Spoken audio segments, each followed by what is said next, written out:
آمین شب. اللهم صل على محمد وعلى آل محمد كما صليت على إبراهيم وعلى آل إبراهيم إنك حميد مجيد. اللهم بارك على محمد وعلى آل محمد كما باركت على إبراهيم وعلى آل إبراهيم إنك حميد مجيد. اللهم صل وسلم على سيدنا بسم الله الرحمن الرحيم. سورة حج ہے. سورة الحج. يا أيها الناس اتقوا ربكم إن زلزلة الساعة شيء عظيم يوم ترونها تذهل كل مرضعة عما أرضعت وتضع كل ذات حمل حملها وترى الناس سكارى وما هم بسكارى ولكن عذاب الله شديد. كل شيطان مريد. ومن الناس من يجادل في الله بغير علم ويتبع كل شيطان مريد. كتب عليه أنه من تولاه فأنه يذله ويهديه إلى عذاب السعير. يا أيها الناس إن كنتم في ريب من البعث فإنا خلقناكم من تراب ثم من نطفة ثم من علقة ثم من مضغة مخلقة وغير مخلقة لنبين لك ونقر في الأرحام آدمی علیہ سے نا. ونقر في الأرحام ما نشاء إلى أجل مسمى ثم نخرجكم طفلا ثم لتبلغوا أشدكم ومنكم من يتوفى ومنكم من يرد إلى أرذل العمر لكي لا يعلم من بعد علم شيئا وترى الأرض هامدة فإذا أنزلنا عليها الماء اهتزت وربت وأنبتت من كل زوج بهيج. ذلك بأن الله هو الحق وأنه يحيي الموتى وأنه على كل شيء قدير وأن الساعة آتية لا ريب فيها وأن الله يبعث من في القبور. ومن الناس من يجادل في الله بغير علم ولا هدى ولا كتاب منير. ثاني عطفه ليضل عن سبيل الله له في الدنيا خزي ونذيقه يوم القيامة عذاب الحريق. ذلك بما قدمت يداك وأن الله ليس بظلام للعبيد.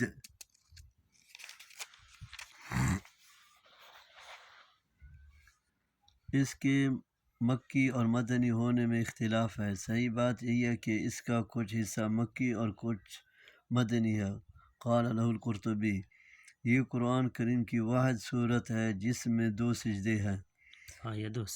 آیت مذکورہ میں جس زلزلے کا ذکر ہے جس کے نتائج دوسری آیت میں مبتلا گئے ہیں، جس کا مطلب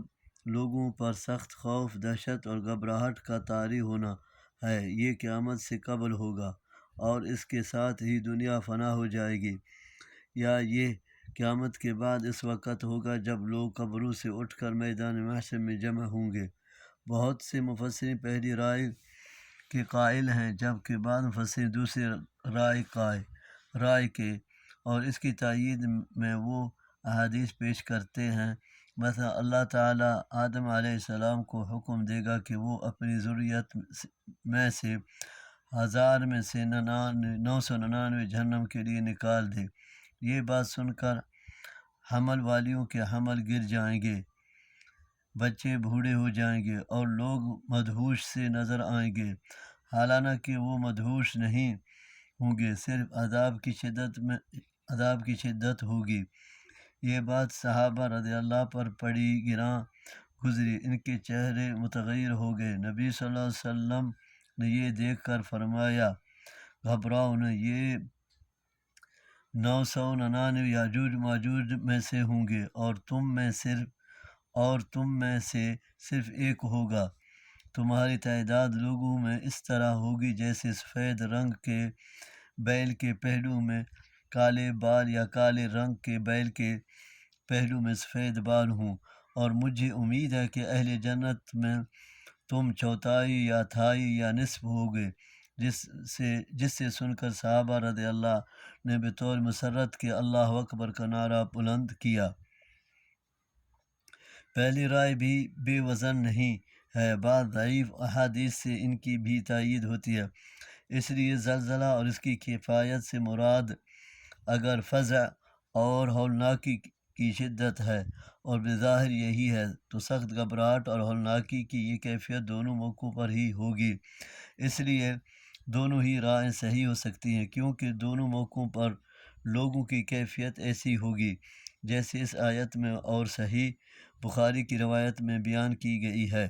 مثلا یہ کہ اللہ تعالیٰ دوبارہ پیدا کرنے پر قادر نہیں ہے یا اس کی اولاد ہے وغیرہ وغیرہ، یعنی شیطان کی بابت تقدیر الہی میں یہ بات ثبت ہے، یعنی نطفے قطرہ منی سے 40 روز کے بعد علقہ گاڑھا خون اور علقہ سے مضغہ گوشت کالو تھڑا پن جاتا ہے، مخلقہ سے وہ بچہ مراد ہے جس کی پیدائش واضح اور شکل و صورت نمایاں ہو جائے، ایسے بچے میں روح پھونک دی جاتی ہے اور تکمیل کے بعد اس کی ولادت ہو جاتی ہے، اور غیر مخلقہ اس کی برعکس جس کی شکل و صورت چلو چپدار جی بھی پیدا بھی پورا بھی ہوں واضح نہ ہو، نہ اس میں روح پھونکی جائے اور قبل از وقت ہی وہ ساقط ہو جائے۔ صحیح حدیث میں بھی رحم مادر کی ان کیفیات کا ذکر کیا گیا، مثلا ایک حدیث میں ہے کہ نطفہ 40 دن کے بعد علقہ گاڑھا خون بن جاتا ہے، پھر 40 دن کے بعد یہ مضغہ لو تھڑایا گوشت کی بوٹی کی شکل اختیار کر لیتا ہے، پھر اللہ تعالیٰ کی طرف سے ایک فرشتہ آتا ہے جو اس میں روح پھونکتا ہے، یعنی 4 مہینے کے بعد نفخ روح ہوتا ہے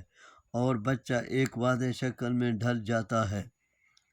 4 مہینے پڑا 4 مہینے پر اللہ 66 ہاں پورا، ہاں یعنی اس طرح ہم اپنا کمال قدرت تخلیق تمہارے لیے بیان کرتے ہیں، یعنی جس کو ساقط کرنا نہیں ہوتا، یعنی عمر اشد سے پہلے ہی عمر اشد سے مراد بلوغت یا کمال عقل و کمال قوت و تمیز کی عمر ہے، جو 30 سے 40 سال کے درمیان کی عمر ہے، اس سے مراد بڑھاپے میں قوائے انسانی میں ضعف و انحطاط کے ساتھ عقل و حافظ کمزور ہو جانا اور یادداشت اور عقل و فہم میں بچے کی طرح ہو جانا ہے، جسے صورت یاسین میں وَمَن نُعَمِّرْهُ نُنَكِّسْهُ فِي الْخَلْقِ اور صورت 3 میں ثُمَّ رَدَدْنَاهُ أَسْفَلَ سَافِلِينَ تعبیر کیا گیا ہے۔ یہ احیاء موتیٰ مردوں کے زندہ کرنے پر اللہ تعالیٰ کے قادر ہونے کی دوسری دلیل ہے۔ پہلے دلیل جو مذکور ہوئی یہ تھی کہ جو ذات ایک حقیر قطرہ پانی سے اس طرح ایک انسان بے کر تراش سکتا اور ایک حسین وجود عطا کر سکتا ہے، علاوہ ازیں وہ اس سے مختلف مراحل سے گزارتا ہوا بڑھاپے کے ایسے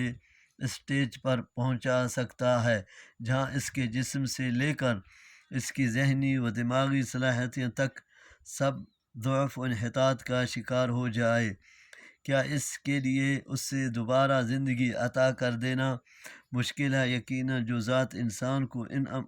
مراحل سے گزار سکتی ہے وہی ذات مرنے کے بعد بھی اسے دوبارہ زندہ کر کے ایک نیا قالب اور نیا وجود بخش سکتی ہے۔ دوسری دلیل یہ دی ہے کہ دیکھو زمین پنجر اور مردہ ہوتی ہے، لیکن بارش کے بعد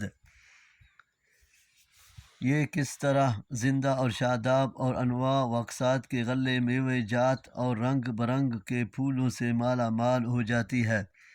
اسی طرح اللہ تعالیٰ قیامت والے دن انسانوں کو بھی ان کی قبروں سے اٹھا کھڑا کرے گا، جس طرح حدیث میں ہے۔ ایک صحابی رضی اللہ عنہ نے پوچھا، اللہ تعالیٰ انسان کو جس طرح پیدا فرمائے گا اس کی کوئی نشانی مخلوقات میں سے بیان فرمائیے۔ نبی صلی اللہ علیہ وسلم نے فرمایا، کیا تمہارا گزر ایسی وادی سے ہوا ہے جو خشک اور پنجر ہو، پھر دوبارہ اسے لہلہاتا ہوا دیکھا ہو؟ اس نے کہا ہاں۔ آپ صلی اللہ علیہ وسلم نے فرمایا، بس اسی طرح انسان کا جی اٹھنا ہوگا۔ ثانی اسم فاعل ہے، موڑنے والا، عطف کے معنی پہلو ہیں، یہ یجادل سے حال ہے، اس میں اس شخص کی کیفیت بیان کی گئی ہے جو بغیر کسی عقل اور نقلی دلیل کے اللہ کے بارے میں جھگڑتا ہے کہ وہ تکبر اور اعراض کرتے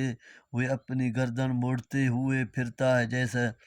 دوسرے مقامات پر اس کیفیت کو ان الفاظ سے ذکر کیا گیا ہے: واللہ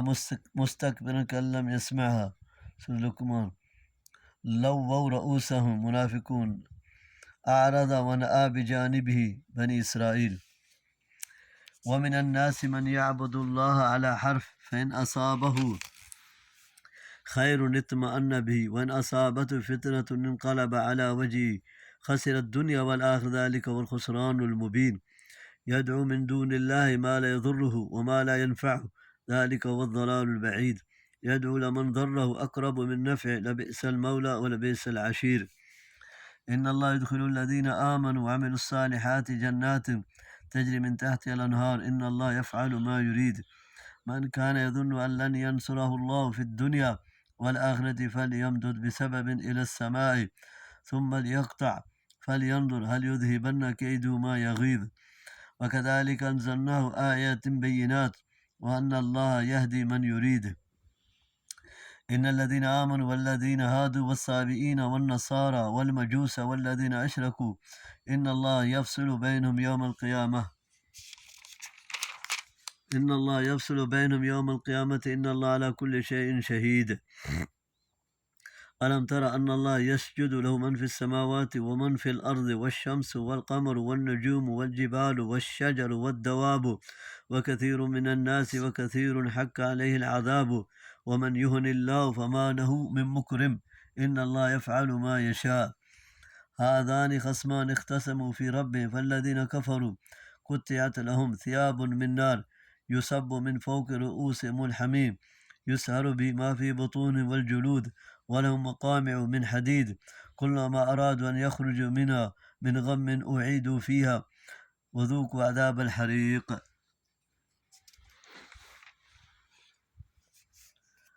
حرف ان کے معنی ہیں کنارہ، ان کناروں پر کھڑا ہونے والا غیر مستقر ہوتا ہے، یعنی اس سے قرار و ثبات نہیں ہوتا۔ اسی طرح جو شخص دین کے بارے میں شک و ریب اور تذبذب کا شکار رہتا ہے، اس کا حال بھی یہی ہے، اسے دین پر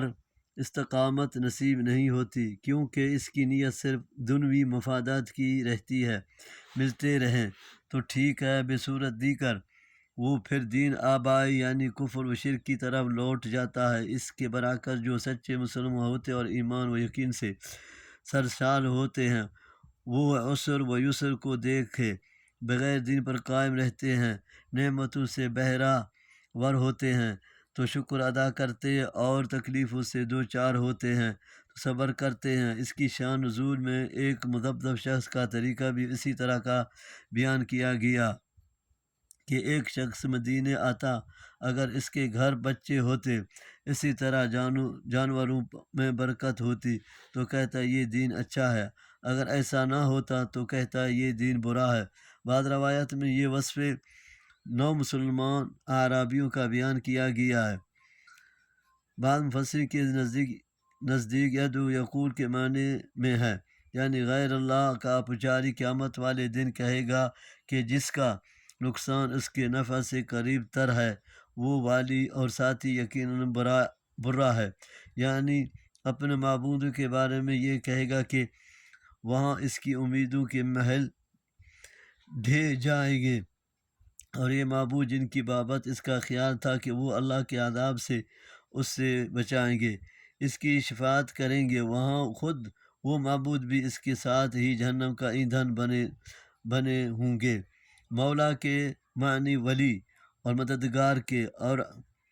عشیرہ کے معنی ہم نشی، ساتھی اور قرابت دار کے ہیں۔ مددگار اور ساتھی تو وہ ہوتا ہے جو مصیبت کے وقت کام آئے، لیکن یہ معبود خود گرفتار عذاب ہوں گے، یہ کسی کے کیا کام آئیں گے، اس لیے انہیں برا والی اور برا ساتھی کہا گیا۔ ان کی عبادت ضرر ہی ضرر ہے، نفع کا تو اس میں کوئی حصہ ہی نہیں ہے۔ پھر یہ جو کہا گیا ہے کہ ان کا نقصان ان کے نفع سے قریب تر ہے، تو یہ ایسے ہی جیسے دوسرے مقام پر فرمایا گیا وَإِنَّ او ایاکم لعلی ہدن او فی ضلال مبین، بے شک ہم یعنی اللہ کے ماننے والے یا تم اس کا انکار کرنے والے ہدایت پر ہیں یا کھلی گمراہی میں۔ ظاہر بات ہے کہ ہدایت پر وہی ہیں جو اللہ کو ماننے والے ہیں، لیکن اسے واضح الفاظ میں کہنے کی بجائے کنائی اور استفہام کے انداز میں بیان کیا گیا ہے، جو سامع کے لیے زیادہ مؤثر اور بلیغ ہوتا ہے۔ یا اس کا تعلق دنیا سے ہے اور مطلب یہ ہوگا کہ غیر اللہ کا پکارنے سے فو نقصان تو اس کا یہ ہوا کہ ایمان سے ہاتھ دھو بیٹھا، یہ اقرب نقصان ہے، وہ اور آخرت میں تو اس کا نقصان محقق ہی ہے۔ اس کے ایک معنی تو یہ کیے گئے ہیں کہ ایسا شخص جو یہ چاہتا ہے کہ اللہ تعالیٰ اپنے پیغمبر صلی اللہ علیہ وسلم کی مدد نہ کرے کیونکہ اس کے غلبہ و فتح سے اسے تکلیف ہوتی ہے، تو وہ اپنے گھر کی چھت پر رسی لٹکا کر اور اپنے گلے میں اس کا پھندا لے کر اپنا گلا گھونٹ لے، شاید یہ خودکشی اسے غیظ و غضب سے بچا لے جو وہ محمد صلی اللہ علیہ وسلم کے بڑھتے ہوئے اثر و نفوذ کو دیکھ کر اپنے دل میں پاتا ہے۔ اس صورت میں سما سے مراد گھر کی چھت ہوگی۔ دوسرے معنی ہیں کہ وہ ایک رسہ لے کر آسمان پر چڑھا جائے اور آسمان سے جو وحی یا مدد آتی ہے اس کا سلسلہ ختم کر دے، اگر وہ کر سکتا ہے۔ اور دیکھیے کہ کیا اس کے بعد اس کا کلیجہ ٹھنڈا ہو گیا ہے۔ امام ابن کثیر نے پہلے مفہوم کو اور امام شوکانی نے دوسرے مفہوم کو زیادہ پسند کیا ہے، اور سیاق سے یہی دوسرا مفہوم زیادہ قریب لگتا ہے۔ مجوس سے مراد ایران کے آتش پرست ہیں جو دو خداؤں کے قائل ہیں، ایک ظلمت کا خالق ہے، دوسرا نور کا، جس سے وہ اہرن من اور ریزہ دان کہتے ہیں۔ ان میں مذکورہ گمراہ فرقوں کے علاوہ جتنے بھی اللہ کے ساتھ شرک کا ارتکاب کرنے والے ہیں سب آ گئے۔ یہ مجوسیان سے ایران ہے گا ہاں دو گروپ وہاں سے گا من ان میں سے حق پر کون ہے باطل پر کون، یہ تو ان دلائل سے واضح ہو جاتا ہے جو اللہ نے اپنے قرآن میں نازل فرمائے ہیں، اور اپنے آخری پیغمبر کو بھی اس مقصد کے لیے بھیجا تھا لِیُطَہِّرَهُ عَلَى الدِّینِ كُلِّهِ۔ یہاں فیصلے سے مراد وہ سزا ہے جو اللہ تعالیٰ باطل پرستوں کو قیامت والے دن دے گا۔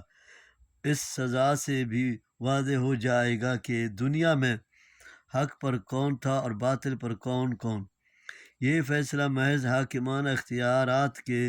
زور پر نہیں ہوگا بلکہ عدل و انصاف کے مطابق ہوگا، کیونکہ وہ باخبر ہستی ہے، اسے ہر چیز کا علم ہے۔ بعض مفسرین نے اس سجدے سے ان تمام چیزوں کا احکام الہی کے تابع ہونا مراد لیا ہے۔ کسی میں مجال نہیں کہ وہ حکم الہی سے سرتابی کر سکے۔ ان کے نزدیک وہ سجدہ اطاعت و عبادت مراد نہیں جو صرف عقل کے ساتھ خاص ہے، جب کہ بعض مفسرین نے اسے مجاز کے بجائے حقیقت پر محمول کیا ہے کہ ہر مخلوق اپنے اپنے انداز سے اللہ کے سامنے سجدہ ریز ہے۔ مثلا من فی السماوات سے مراد فرشتے ہیں، ومن فی الارض سے ہر قسم کے حیوانات، انسان، جنات جو پائے اور پرندے اور دیگر اشیاء ہیں، یہ سب اپنے اپنے انداز سے سجدہ اور تسبیح الہی کرتی ہے۔ وَإِن مِّن شَيْءٍ إِلَّا يُسَبِّحُ بِحَمْدِهِ۔ سورج، چاند اور ستاروں کا بطور خاص اس لیے ذکر کیا گیا ہے کہ مشرکین ان کی عبادت کرتے رہے ہیں۔ اللہ تعالیٰ نے بیان فرمایا تم ان کو سجدہ کرتے ہو، یہ تو اللہ تعالیٰ یہ تو اللہ کو سجدہ کرنے والے اور اس کی ماتحت ہیں، اس لیے تم انہیں سجدہ مت کرو، اس ذات کو سجدہ کرو جو ان کا خالق ہے۔ حامیم سجدہ۔ صحیح حدیث میں ہے، حضرت ابو ذر رضی اللہ فرماتے ہیں، مجھ سے رسول صلی اللہ علیہ وسلم نے پوچھا، جانتے ہو سورج کہاں جاتا ہے؟ میں نے کہا اللہ اور اس کے رسول صلی اللہ علیہ وسلم بہتر جانتے ہیں۔ فرمایا سورج جاتا ہے اور عرش کے نیچے جا کر سجدہ ریز ہو جاتا ہے، پھر اسے طلوع ہونے کا حکم دیا جاتا ہے۔ ایک وقت آئے گا کہ اس سے کہا جائے گا واپس لوٹ جا، یعنی جہاں سے آیا وہیں چلا جا۔ آخر کو ہی ہاں وہاں بات کا وقت۔ اسی طرح ایک صحابی کا واقعہ حدیث میں بیان کیا گیا ہے کہ انہوں نے خواب میں اپنے ساتھ درخت کو سجدہ کرتے دیکھا۔ اچھا ہاں۔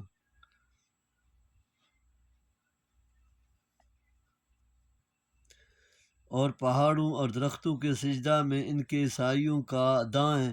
بائیں پھیرنا یا جھکنا بھی شامل ہے، جس کی طرف اشارہ سورہ الرعد اور نحل میں بھی کیا گیا۔ یہ سجدہ اطاعت و عبادت ہی ہے جس کو انسانوں کی ایک بڑی تعداد کرتی ہے اور اللہ کی رضا کی مستحق قرار پاتی ہے۔ یہ وہ ہیں جو سجدہ اطاعت سے انکار کر کے کفر اختیار کرتے ہیں، ورنہ تکوین احکام یعنی سجدہ انقیاد میں تو انہیں بھی مجال انکار نہیں۔ کفر اختیار کرنے کا نتیجہ ذلت اور رسوائی اور آخرت کا دائمی عذاب ہے، جس سے بچا کر کافروں کو عزت دینے والا کوئی نہیں ہوگا۔ ہادانی خصمان، یہ دونوں تثنیہ کے صیغے ہیں، بعد نے اس سے مراد مذکورہ گمراہ فرقے اور اس کے مقابلے میں دوسرا فرقہ مسلمان کو لیا ہے۔ یہ دونوں اپنے رب کے بارے میں جھگڑتے ہیں۔ مسلمان تو اس کی وحدانیت اور اس کی قدرت علی البعث کے قائل ہیں، جبکہ دوسرے اللہ کے بارے میں مختلف گمراہیوں میں مبتلا ہے۔ اس زمن میں جنگ بدر میں لڑنے والے مسلمان اور کافر بھی آ جاتے ہیں، جس کے آغاز میں مسلمانوں میں ایک طرف حضرت حمزہ، حضرت علی اور حضرت عبیدہ رضی اللہ عنہم تھے، اور دوسری طرف ان کے مقابلے میں کافروں میں عتبہ، شیبہ اور ولید بن عتبہ تھے۔ صحیح بخاری۔ امام ابن کثیر فرماتے ہیں کہ یہ دونوں ہی مفہوم صحیح اور آیت کے مطابق ہیں۔ اس میں جہنمیوں کے عذاب کی کچھ تفصیل بیان کی گئی ہیں جو انہیں وہاں بھگتنا ہوگا۔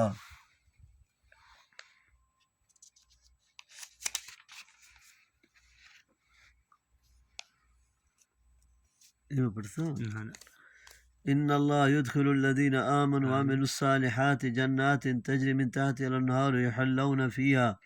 من أساور من ذهب ولؤلؤا ولباسهم فيها حرير وهدوا إلى الطيب من القول وهدوا إلى صراط الحميد إن الذين كفروا ويصدون عن سبيل الله والمسجد الحرام الذي جعلناه للناس سواء العاكف فيه والباد ومن يرد فيه بالحاد بظلم نذقه من عذاب أليم وإذ بوأنا لإبراهيم مكان البيت ألا تشرك بي شيئا وطاهر بيتي للطائفين والقائمين والركع السجود۔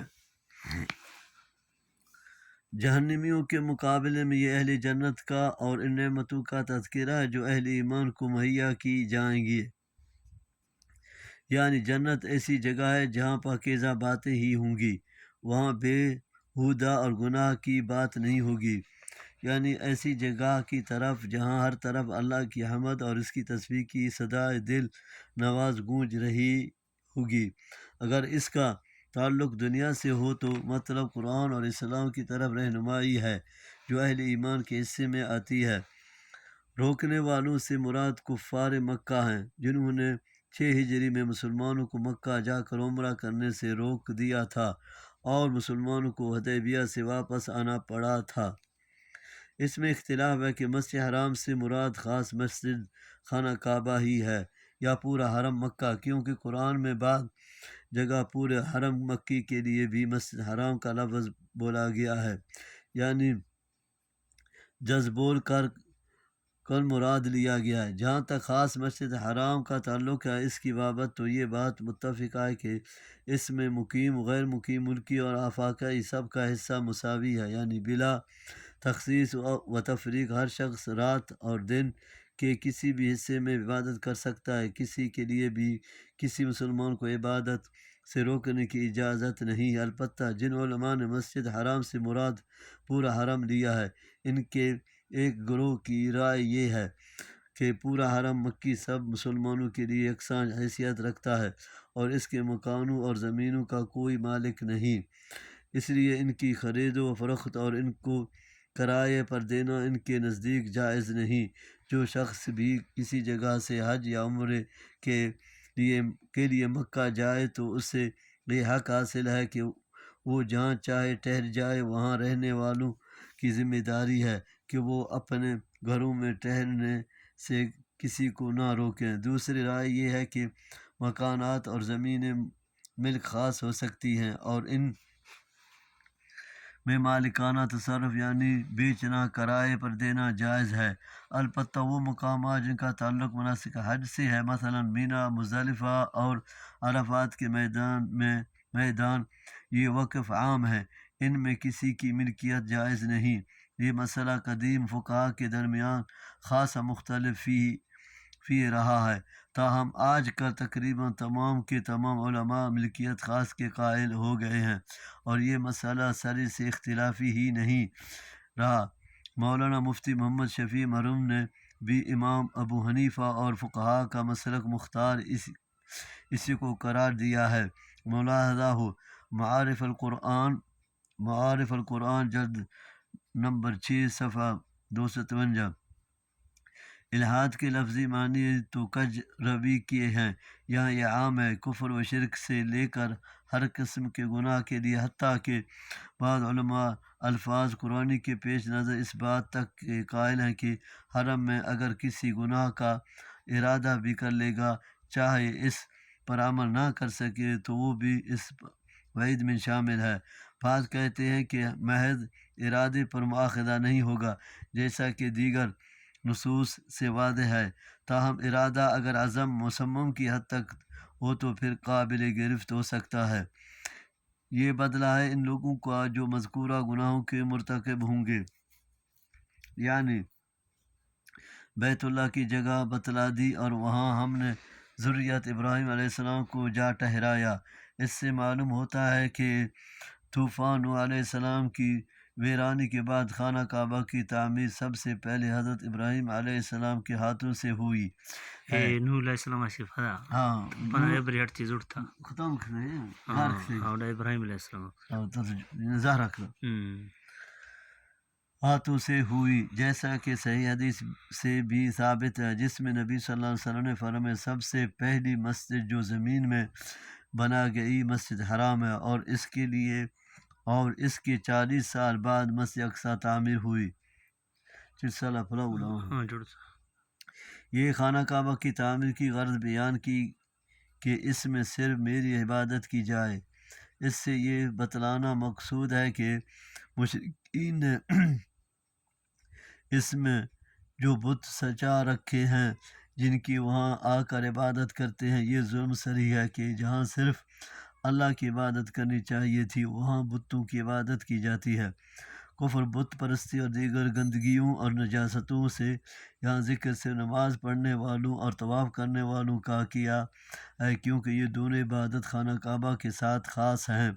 نماز میں رخ اس کی طرف ہوتا ہے اور طواف صرف اس کے گرد کیا جاتا ہے، لیکن اہل بدعت نے اب بہت سی قبروں کا طواف بھی ایجاد کر لیا ہے اور بعض نمازوں کے لیے قبلہ بھی کوئی اور اعاذنا اللہ منہ گورا طواف کرے۔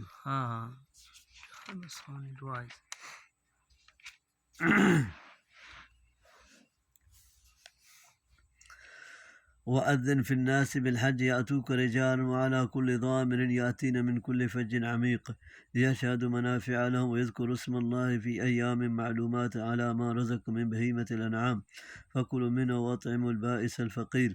ثم ليقضوا تفثهم وليوفوا نذورهم وليطوفوا بالبيت العتيق ذلك ومن يعظم حرمات الله فهو خير له عند ربه وأحلت لكم الأنعام إلا ما يتلى عليكم فاجتنبوا الرجس من الأوثان واجتنبوا قول الزور حنفاء لله غير مشركين به ومن يشرك بالله فكأنما خر من السماء فتخطفه الطير أو تهوي به الريح في مكان سهيق ذلك ومن يعظم شعائر الله فإنها من تقوى القلوب لكم فيها منافع إلى أجل مسمى ثم محلها إلى البيت العتيق ولكل أمة جعلنا منسكا ليذكروا اسم الله على ما رزقهم من بهيمة الأنعام فإلهكم إله واحد فلو أسلموا وبشر المخبطين الذين إذا ذكر الله وجلت قلوبهم والصابرين على ما أصابهم والمقيم الصلاة مما رزقناهم ينفقون والبدن جعلناها لكم من شعائر الله لكم فيها خير فاذكروا اسم الله عليها صواف فإذا وجبت جنوبها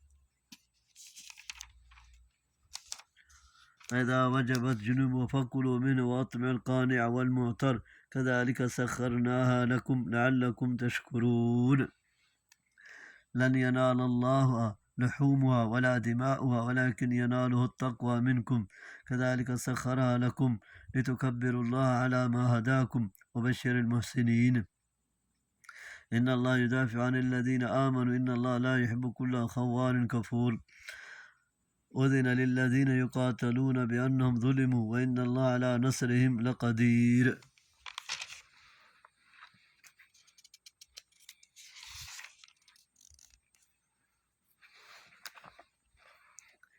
جو چارے کی قلت اور سفر کی دوری اور تھکاوٹ سے الغرا اور کمزور ہو جائیں گے یہ اللہ تعالیٰ کی قدرت ہے کہ مکہ کے پہاڑی کی چوٹی سے بلند ہونے والی یہ نحیف سی صد دنیا کے کونے کونے تک پہنچ گئی جس کا مشاہدہ حج اور عمرے میں ہر حاجی اور معتمر کرتا ہے یہ فائدے دینی بھی ہیں کہ نماز طواف اور مناسک حج و عمرہ کے ذریعے سے اللہ کی مغفرت و رضا حاصل کی جائے اور دنوی بھی کہ تجارت اور کاروبار سے مال و اسباب دنیا بھی میسر آ جائے بہیمۃ الانعام پالتو جو پاؤں سے مراد اونٹ گائے بکری اور بھیڑ دمبے ہیں ان پر اللہ کا نام لینے کا مطلب ان کو ذبح کرنا ہے جو اللہ کا نام لے کر ہی کیا جاتا ہے اور ایام معلومات سے مراد ذبح کے ایام تشریق ہیں جو یوم النحر 10 ذی الحجہ اور 3 دن اس کے بعد ہیں یعنی 11 12 اور 13 ذی الحجہ تک قربانی کی جا سکتی ہے عام طور پر ایام معلومات سے 10 ذی الحجہ اور ایام معدودات سے ایام تشریق مراد لیے جاتے ہیں تاہم یہاں معلومات جس سیاق میں آیا ہے اس سے یہی معلوم ہوتا ہے کہ یہاں ایام تشریق مراد ہیں اللہ عالم یعنی 10 ذی الحجہ کو جمرہ کبریٰ یا عقبہ کو کنگریاں مارنے کے بعد حاجی کو تحلل اول یا اصغر حاصل ہو جاتا ہے جس کے بعد وہ احرام کھول دیتا ہے اور بیوی سے مباشرت کے سوا دیگر وہ تمام کام اس کے لیے جائز ہو جاتے ہیں جو حالت احرام میں ممنوع ہوتے ہیں میل کچیر دور کرنے کا مطلب یہی ہے کہ پھر وہاں بالوں ناخنوں وغیرہ کو صاف کر لے تیل خوشبو استعمال کر لے اور سلے ہوئے کپڑے پہن لے وغیرہ اگر کوئی مانی ہوئی ہو جیسے لوگ مان لیتے ہیں کہ اگر اللہ نے ہمیں اپنے مقدس گھر کی زیارت نصیب فرمائی تو ہم فلاں نیکی کا کام کریں گے عتیق کے معنی قدیم کے ہیں مراد خانہ کعبہ ہے کہ حلق یا تکسیر کے بعد طواف افادہ کر لے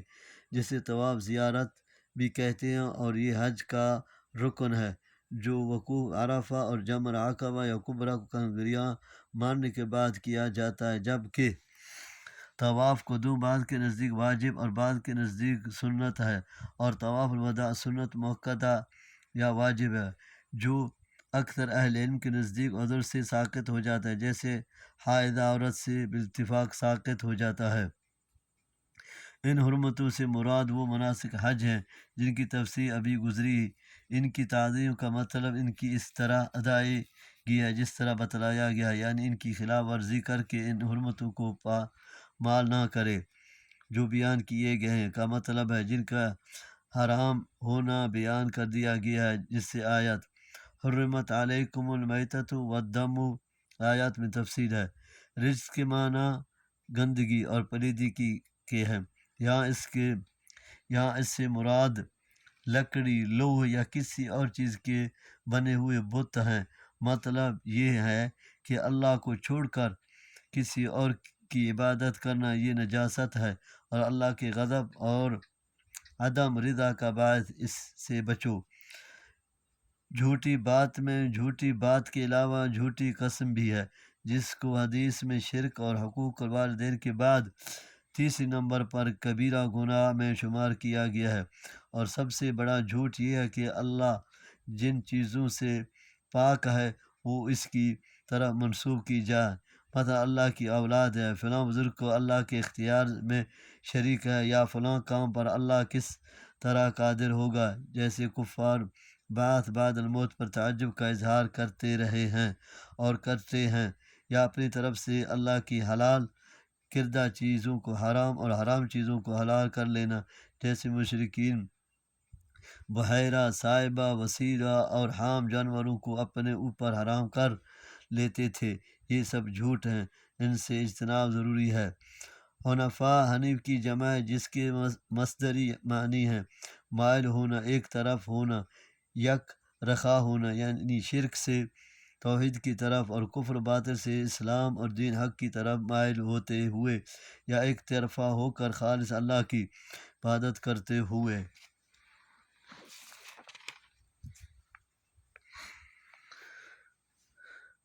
یعنی جس طرح بڑے پرندے جھوٹے جانوروں کو نہایت تیزی سے چپٹا مار کر انہیں نوچ کھاتے ہیں، یا ہوائیں کسی کو دور دراز جگہوں پر پھینک دیں اور کسی کو اس کا سراغ نہ ملے، دونوں صورتوں میں تباہی اس کا مقدر ہے۔ اسی طرح وہ انسان جو صرف ایک اللہ کی عبادت کرتا ہے، وہ سلامت فطرت اور طہارت نفس کے اعتبار سے طاہر و صفائی کی بلندی پر فائز ہوتا ہے، اور جو ہی وہ شرک کا ارتکاب کرتا ہے تو گویا اپنے کو بلندی سے پستی میں اور صفائی سے گندگی اور کیچڑ میں پھینک لیتا ہے۔ شاعر، شاعرہ کی جمع ہے جس کے معنی علامات و نشانی کے ہیں، جس سے جنگ میں ایک شعار مخصوص لفظ بطور علامت اختیار کر لیا جاتا ہے، جس سے وہ آپس میں ایک دوسرے کو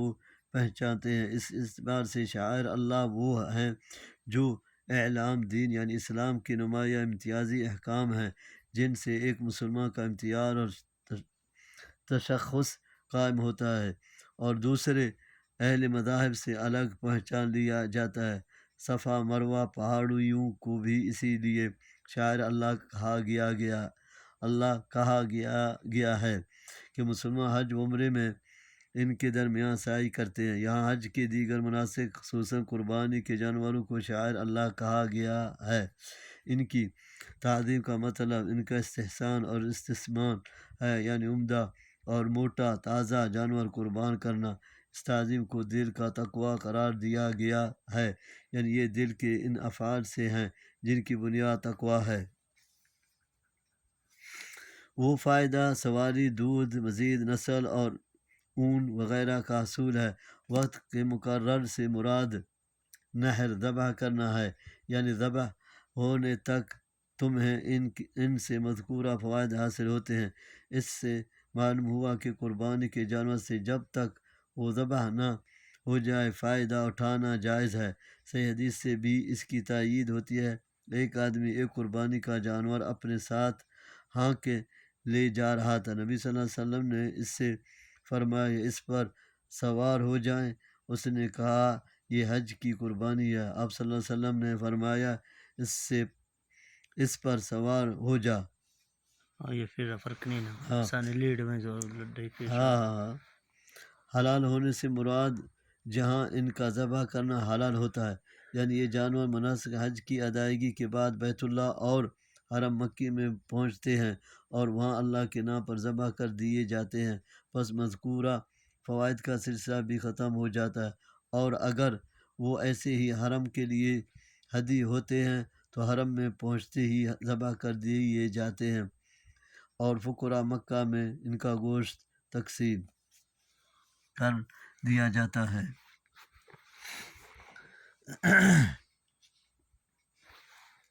پڑھ سے نہیں رہا ہاں جی وَلِكُلِّ أُمَّةٍ جَعَلْنَا مَنْسَكًا لِيَذْكُرُوا اسْمَ اللَّهِ عَلَى مَا رَزَقَهُم مِّن بَهِيمَةِ الْأَنْعَامِ فَإِلَٰهُكُمْ إِلَٰهٌ وَاحِدٌ فَلَوْ أَسْلِمُوا وَبَشِّرِ الْمُخْبِتِينَ الَّذِينَ إِذَا ذُكِرَ اللَّهُ وَجِلَتْ قُلُوبُهُمْ وَالصَّابِرِينَ عَلَى مَا أَصَابَهُمْ وَالْمُقِيمِي الصَّلَاةَ مِمَّا رَزَقْنَاهُمْ يُنْفِقُونَ وَالْبُدْنَ جَعَلْنَا لَكُم مِّن شَعَائِرِ اللَّهِ لَكُمْ فِيهَا خَيْرٌ فاذكروا اسم الله عليها صواب فإذا وجبت جنوبها۔ ہاں پڑھ سے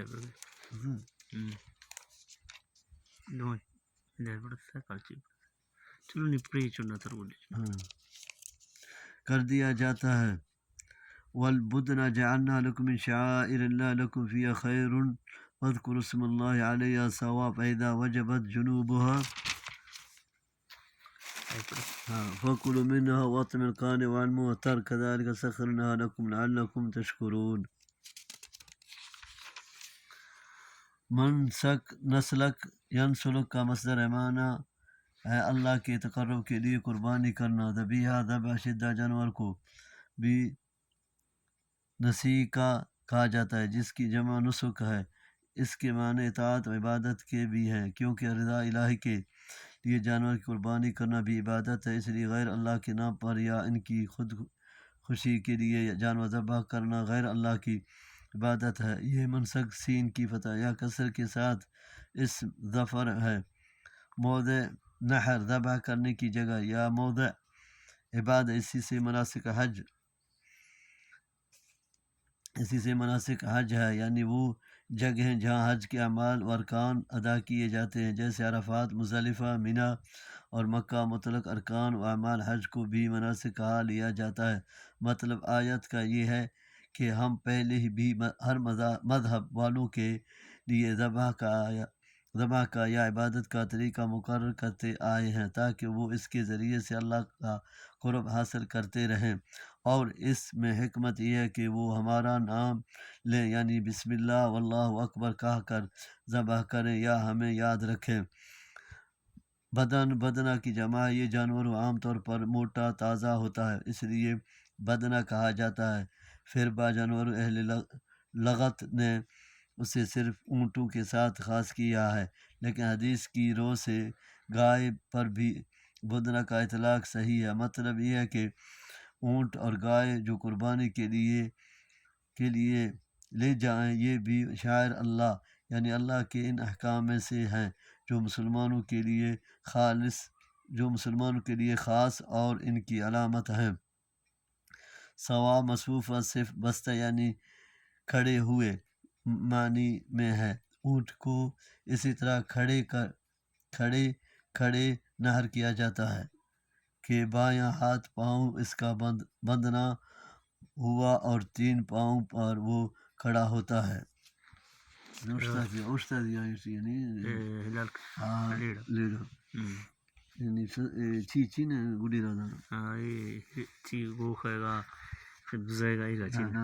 کھڑے ہاں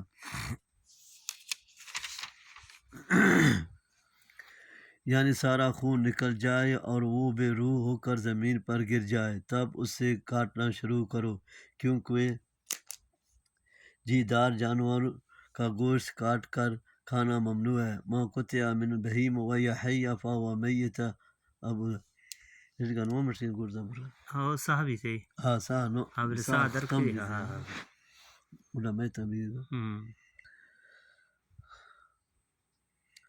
ممنوع ہے۔ جانور سے اس حال میں گوشت کاٹنا جائے کہ وہ زندہ ہو تو وہ کاٹنا ہوا گوشت مردہ ہے۔ بعض علماء کے نزدیک یہ امر وجوب کے لیے ہے، یعنی قربانی کا گوشت کھانا قربانی کرنے والے کے لیے واجب یعنی ضروری ہے، اور اکثر علماء کے نزدیک یہ امر استحباب یا جواز کے لیے ہے، یعنی اس کا امر کا مقصد صرف جواز کا اثبات یا استحباب، یعنی اگر کھا لیا جائے تو جائز یا مستحب پسندیدہ ہے، اور اگر کوئی نہ کھائے بلکہ سب کا سب تقسیم کر دے تو کوئی گناہ نہیں ہے۔ تو خیرات کا فرق نہیں ہے۔ ہاں ہمارا ایسی تو مستحب ہیں۔ ہاں، کھانے کے ایک معنی سائر کے اور دوسرے معنی قناعت کرنے والے کے لیے گئے ہیں، یعنی وہ سوال نہ کرے، اور معتر کے معنی بعد نے بغیر سوال کے سامنے آنے والے کے لیے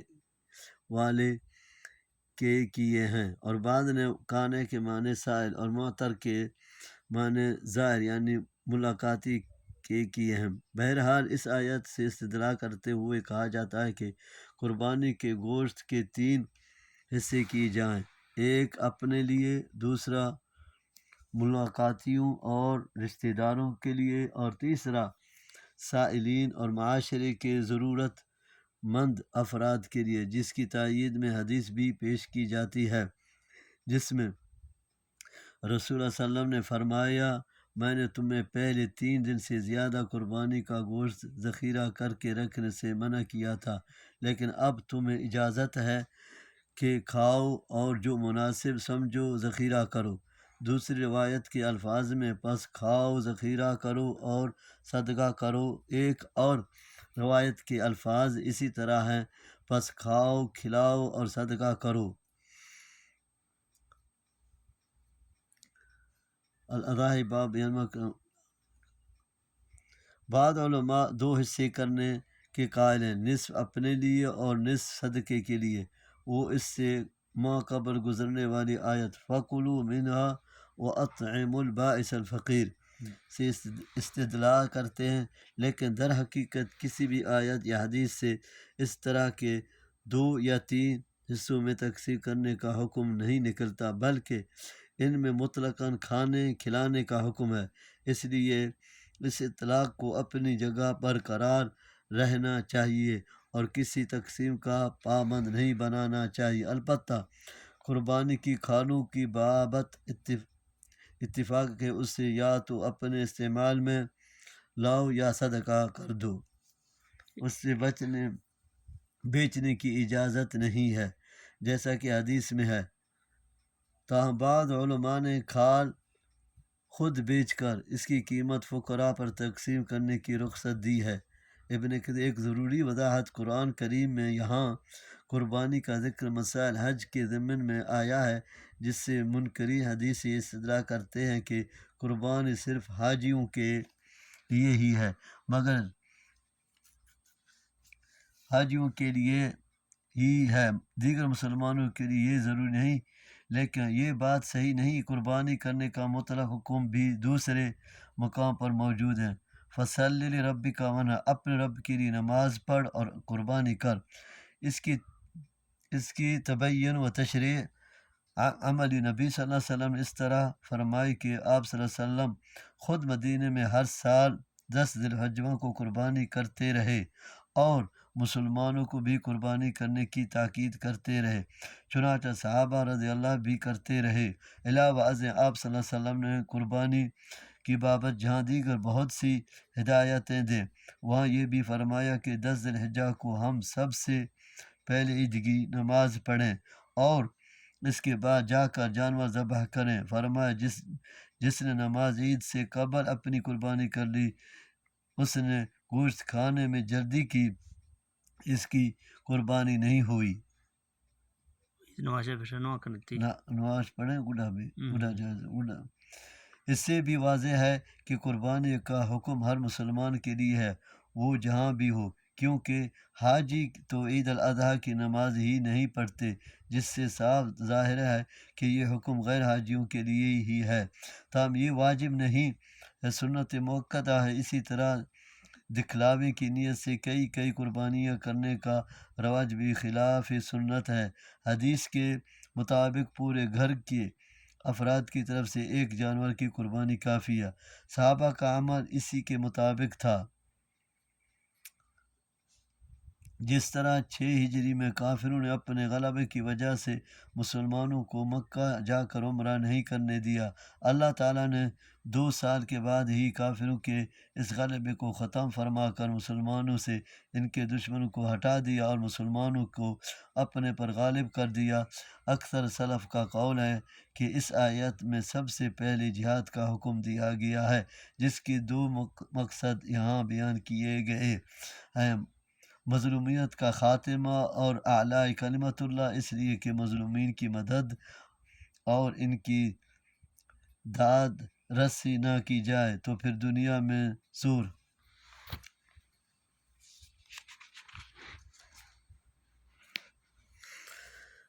للذین اخرجوا من دیارهم بغیر حق الا ان یقولوا ربنا اللہ ولولا دفع اللہ الناس بعضهم ببعض لهدمت صوامع وبيع وصلوات ومساجد يذكر فيها اسم الله كثيرا ولينصرن الله من ينصر إن الله لقوي عزيز الذين إن مكناهم في الأرض أقاموا الصلاة وآتوا الزكاة وأمروا بالمعروف ونهوا عن المنكر ولله عاقبة الأمور وإن يكذبوك فقد كذبت قبلهم قوم نوح وعاد وثمود وقوم إبراهيم وقوم لوط وأصحاب مدين وكذب موسى فأمليت للكافرين ثم أخذتهم وكيف كان نكير فكأي من قرية أهلكنا وهي ظالمة فهي خاوية على عروشها وبئر معطلة وكسر مشيد أفلم يسيروا في الأرض فتكون لهم قلوب يعقلون بها أو آذان يسمعون بها فإنها لا تعمى الأبصار ولكن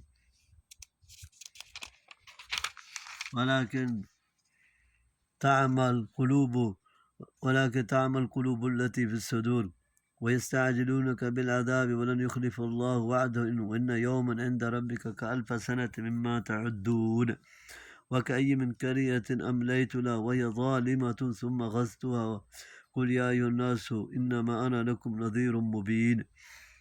فالذين آمنوا وعملوا الصالحات لهم مغفرة ورزق كريم والذين سعوا في آياتنا معاجزين أولئك أصحاب الجحيم وما أرسلنا من قبلك من رسول ولا نبي إلا إذا تمنى ألقى الشيطان في أمنيته فينسخ الله ما يلقي الشيطان ثم يحكم الله آياته والله عليم حكيم۔ آور کمزوروں کو اور باوسال بے وسیلہ لوگوں کو جینے ہی نہ دیں جس سے زمین فساد سے بھر جائے، اسی طرح اعلیٰ کلمت اللہ کے لیے کوشش نہ کی جائے اور باطل کی سرکوبی نہ کی جائے تو باطل کے غلبے سے بھی دنیا کا امن و سکون اور اللہ کا نام لینے والوں کے لیے کوئی عبادت خانہ باقی نہ رہے۔ مزید تشریح کے لیے دیکھیے سورۃ بقرہ آیت 251 کا حاشیہ۔ صومعہ کی جمع سے جھوٹے گرجے اور بیعہ کی جمع سے بڑے گرجے، صلوات سے یہودیوں کے عبادت خانے اور مساجد سے مسلمانوں کی عبادت گاہیں مراد ہیں۔ اس آیت میں اسلامی حکومت کی بنیادی اہداف اور اغراض و مقاصد بیان کیے گئے ہیں جنہیں خلاف راشدہ اور قرن الاول کی دیگر اسلامی حکومتوں میں بروئے کار لایا گیا اور انہوں نے اپنی ترجیحات میں ان کو سرفہرست رکھا، تو ان کی بدولت ان حکومتوں میں امن و سکون بھی رہا، رفاہیت و خوشحالی بھی رہی اور مسلمان سربلند اور سرفراز بھی رہے۔ آج بھی سعودی عرب کی حکومت میں الحمدللہ ان چیزوں کا اہتمام ہے، تو اس کی برکت سے وہ اب بھی امن و خوشحال کے اعتبار سے دنیا کی بہترین اور مثالی مملکت ہے۔ آج کل اسلامی ملکوں میں فلاحی مملکت کے قیام کا بڑا غلہ اور شعور ہے اور ہر آنے جانے والا حکمران اس کے دعوے کرتا ہے، لیکن ہر اسلامی ملک میں بد امنی، فساد، قتل و غارت اور ادبار و بستی اور ذب و حالی اور روز افزوں ہے۔ اس کی وجہ یہ ہے کہ سب اللہ کے بتلائے ہوئے راستے کو اختیار کرنے کے لیے بجائے مغرب کے جمہوروں اور لادینی نظام کے ذریعے سے فلاح و کامرانی حاصل کرنا چاہتے ہیں، جو آسمان میں تھکلی لگانے اور ہوا کو مٹھی میں لینے کے مترادف ہے، جب تک مسلمان مملکت قرآن کے بتلائے ہوئے اصول کے مطابق قامت صلوات و زکوٰۃ اور امر بالمعروف و نہی عن المنکر کا اہتمام نہیں کریں گی اور اپنی ترجیحات میں ان کی سرفہرست نہیں رکھیں گی، وہ فلاحی مملکت کے قیام میں کبھی کامیاب نہیں ہو سکیں گی۔ یعنی ہر بات کا مرجع اللہ کا حکم اور اس کی تدبیر ہے۔ اس کے حکم کے بغیر کائنات میں کوئی پتہ بھی نہیں ہلتا چہکا۔ کوئی اللہ کے احکام اور ضابطوں سے انحراف کر کے حقیقی فلاح و کامیابی سے ہمکارا ہو جائے۔ اس میں نبی صلی اللہ علیہ وسلم کو تسلی دی جا رہی ہے کہ یہ کفار مکہ اگر آپ کی تکذیب کر رہے ہیں تو یہ نئی بات نہیں ہے، پچھلی قومیں بھی اپنے پیغمبروں کے ساتھ یہی کچھ کرتی رہی ہیں اور میں بھی انہیں مہلت دیتا رہا، پھر جب ان کا وقت مہلت ختم ہو گیا تو انہیں تباہ و برباد کر دیا گیا۔ اس میں تعریض و کنایہ ہے مشرک مکہ کے لیے تکذیب کے باوجود تم ابھی تک واخدہ الہی سے بچے ہوئے ہو تو یہ نہ سمجھ لینا کہ ہمارا کوئی واخدہ کرنے والا نہیں، بلکہ یہ اللہ کی طرف سے مہلت ہے جو وہ ہر قوم کو یاد کرتا ہے، لیکن اگر وہ اس مہلت سے فائدہ اٹھا کر اطاعت و انقیاد کا راستہ اختیار نہیں کرتی تو پھر اسے ہلاک یا مسلمان کے ذریعے سے مغلوب اور ذلت و رسوائی سے دو چار کر دیا جاتا ہے۔ یعنی کس طرح میں نے انہیں اپنی نعمتوں سے محروم کر کے عذاب و ہلاکت سے دو چار کر دیا۔ پیش کمال شنمنت ہاں انبیاء نے نوات ہاں۔ اور جب کوئی کام و ضلالت کے اس مقام پر پہنچ جائے کہ عبرت پذیری کی صلاحیت بھی کھو بیٹھے تو ہدایت کے بجائے گزشتہ قوموں کی طرح تباہی ہی اس کا بھی مقدر بن کر رکھتی ہے۔ آیت میں فعل تعلق کا انتساب دل کی طرف کیا گیا ہے، جس سے استدلال کیا گیا ہے کہ عقل کا محل قلب ہے، اور بعض کہتے ہیں محل عقل و دماغ ہے، بعض کہتے ہیں کہ ان دونوں باتوں میں کوئی منافات نہیں ہے، اس لیے کہ فہم و ادراک کے اصول میں عقل اور دماغ دونوں کا آپس میں بڑا گہرا ربط و تعلق ہے۔ اس لیے لوگ تو اپنے حساب سے جلدی کرتے ہیں، لیکن اللہ تعالیٰ کے حساب میں ایک دن بھی 1000 سال کا ہے۔ اس اعتبار سے وہ اگر کسی کو ایک دن 24 گھنٹے کی مہلت دے تو 1000 سال، نصف یوم کی مہلت تو 500 سال، 6 گھنٹے 24 گھنٹے کا چوتھائی ہے، مہلت دے تو 250 سال کا عرصہ عذاب کے لیے درکار ہے۔ وہلما جرا، اس طرح اللہ کی طرف سے کسی کو 1 گھنٹے کی مہلت مل جانے کا مطلب کم و بیش 40 سال کی مہلت ہے۔ دوسرے معنی یہ ہے کہ اللہ کی قدرت میں ایک دن اور 1000 سال برابر ہیں، اس لیے تقدیم و تاخیر سے کوئی فرق نہیں پڑتا۔ یہ جلدی مانگتے ہیں، وہ دیر کرتا ہے، تاہم یہ بات تو یقینی ہے کہ وہ اپنا وعدہ ضرور پورا کر کے رہے گا۔ اور بعد نے اسے آخرت پر محمول کیا ہے کہ شدت ہولناکی کی وجہ سے قیامت کا ایک دن 1000 سال بلکہ بعض کو 50,000 سال کا لگے گا، اور بعد نے کہا کہ آخرت کا دن واقعی 1000 سال کا ہوگا۔ کیا مطلب؟ اس لیے یہاں قانون مہلت کو پھر بیان کیا ہے کہ میری طرف سے عذاب میں کتنی ہی تاخیر کیوں نہ ہو جائے، تاہم میری گرفت سے کوئی بچ نہیں سکتا، نہ کہیں فرار ہو سکتا ہے، اسے لوٹ کر بالآخر میرے ہی پاس آنا ہے۔ یہ کفار و مشرکین کے مطالبہ ادا پر کہا جا رہا ہے کہ میرا کام تو انداز و تبشیر ہے، عذاب بھیجنا یہ اللہ کا کام ہے، وہ جلدی گرفت فرما لے یا اس میں تاخیر کرے، وہ اپنی حسب مشیت مصلحت یہ کام کرتا ہے، جس کا علم بھی اللہ کے سوا کسی کو نہیں۔ اس کا خطاب اصل مخاطب اگرچہ اہل مکہ ہیں، لیکن چونکہ آپ پوری نوع انسانی کے لیے رہبر اور رسول بن کر آئے تھے، اس لیے خطاب یا ایھا الناس کے الفاظ سے کیا گیا ہے۔ اس میں قیامت تک ہونے والے وہ کفار وہ مشرکین آ گئے جو اہل مکہ کا سارا وہ یہ اختیار کریں گے۔ معجزینہ کا مطلب یہ گمان کرتے ہوئے کہ ہمیں عاجز کر دیں گے، تھکا دیں گے، اور ہم ان کی گرفت کرنے پر قادر نہیں ہو سکیں گے، اس لیے وہ بعث بعد الموت اور حساب کتاب کے منکر تھے۔ تمنا کے ایک معنی ہے اور آرزو کی یا دل میں خیال کیا، دوسری معنی ہے بڑھایا تلاوت کی۔ اس اعتبار سے امنیہ کا ترجمہ آرزو، خیال یا تلاوت ہوگا۔ پہلے معنی کے اعتبار سے مفہوم ہوگا اس کی آرزو میں شیطان نے رکاوٹیں ڈالیں تاکہ وہ پوری نہ ہوں، اور رسول و نبی کی آرزو یہی ہوتی ہے کہ زیادہ سے زیادہ لوگ ایمان لے آئیں۔ شیطان رکاوٹیں ڈال کر زیادہ سے زیادہ لوگوں کو ایمان سے دور رکھنا چاہتا ہے۔ دوسرے معنی کے لحاظ سے مفہوم ہوگا کہ جب بھی اللہ کا رسول یا نبی وحی شدہ کلام پڑھتا اور اس کی تلاوت کرتا ہے تو شیطان اس کی قرأت و تلاوت میں اپنی باتیں ملانے کی کوششیں کرتا ہے، اس کی بابت لوگوں کے دلوں میں شبہ ڈالتا اور مین میخ نکالتا ہے۔ اللہ تعالیٰ شیطان کی رکاوٹوں کو دور فرما کر آیا تلاوت میں ملاوٹ کی کوشش کو ناکام فرما کر، یا شیطان کے پیدا کردہ شکوک و شبہات کا ازالہ فرما کر اپنی بات کو یا اپنی آیت کو محکم پکا فرما دیتا ہے۔ اس میں نبی صلی اللہ علیہ وسلم کو تسلی دی جا رہی ہے کہ شیطان کی یہ کارستانیاں صرف آپ صلی اللہ علیہ وسلم کے ساتھ ہی نہیں ہیں، آپ صلی اللہ علیہ وسلم سے پہلے جو رسول اور نبی آئے سب کے ساتھ ہی یہی کچھ کرتا آیا ہے۔ تاہم آپ صلی اللہ علیہ وسلم گھبراہیں نہیں شیطان کی ان شرارتوں اور سازشوں سے، جس طرح ہم پچھلے انبیاء علیہ السلام کو بچاتے رہے ہیں، یقینا آپ صلی اللہ علیہ وسلم بھی محفوظ رہیں گے،